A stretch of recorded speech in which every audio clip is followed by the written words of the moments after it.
Common mistake made when looking at a valuation figure. Be very careful.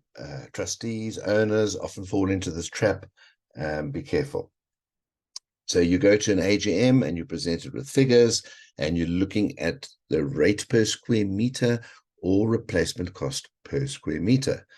What does that mean? So a person generally takes the valuation figure of however 100 million it is, and you divide it out by the square meters of the buildings, and you get your building rate. Not so. Maybe not. Okay, and that's where the mistake happens. So I've seen it happen, and it's a very dangerous situation where an AGM look at these figures and they say, oh, it looks like we're insured for 20,000 Rand a square meter, and it should be 10,000 Rand a square meter, halve the sum insured. Okay, big mistake, can be a big mistake. Watch this. So your building rate or replacement cost per square meter figure that's ordinarily quoted out there in textbooks and blue books and green books and whatever books that people put out there, it's usually defined as your building rate per square meter being your contract price or the tender price that comes in on average, less value-added tax, no value-added tax, the contract price alone. Okay, and that's your building rate per square meter. Okay, and that's what one is looking at. Okay, so it's not really the replacement cost per square meter, it's the building rate, and people get mixed up. So if you divide that figure out, that is the figure that you're looking at. Because on top of that, if you're in a sectional title scheme, you still need to add all of the common areas. That might mean the swimming pools, all of the paving, all of the walls, that big retaining wall at the back might be your parking decks. It might even be a squash court. Who knows what's going on your common area? Could be 10 or 20% of the total cost. So you need to add that. Then only do you then add your professional fees. Remember, you're going to have plans redrawn. You're not going to build exactly the same building, guaranteed.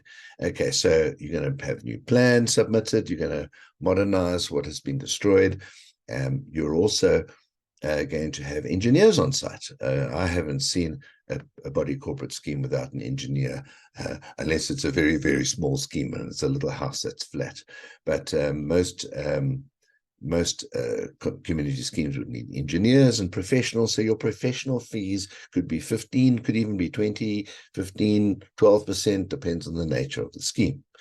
Then on top of professional fees, you've still got to add your demolition cost, the removal of all of the rubble and putting the plot back the way it was. And those demolition costs, just removing the rubble and everything. 7% is not the unusual figure. 7, 8%, maybe you're lucky it's 5% or 4%, but in a normal scenario, 7% seems to be the norm. And then on top of that, still, you have your value-added tax.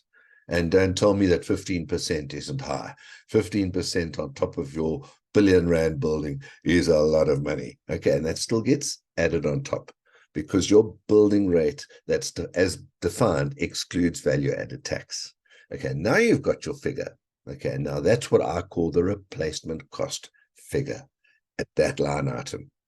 Okay, but on top of that, you still have your escalations. You still have your escalation for the period of insurance, and on top of that, you still have your escalation for the period of reconstruction and redesign. Okay, so that bottom figure, if you divide that out, you're going to get a very inflated figure. Don't make that mistake. Look at the building cost, the building rate right at the top as your figure to consider, and the bottom line figure is all inclusive. Thank you. Hope that helps you. And don't forget, okay, please like this. There's a little thumb for you.